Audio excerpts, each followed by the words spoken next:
pengunjung, tolong diatur protokol kesehatan. Palembang zona merah.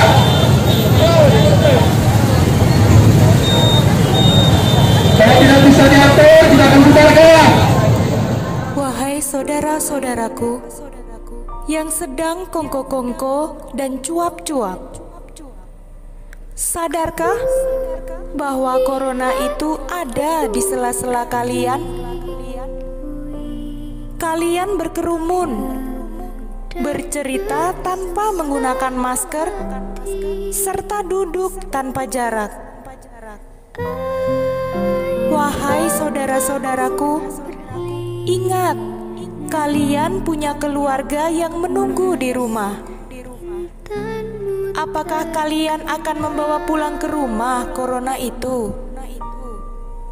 Sadarlah, wahai saudara-saudaraku, corona mengintai kita dimanapun bila kita tidak mematuhi protokol kesehatan.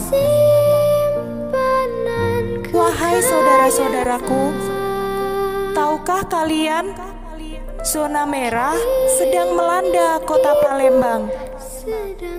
Apakah kita harus seperti negara India? Sadarlah, wahai saudara-saudaraku, kami mohon, tolonglah, tolong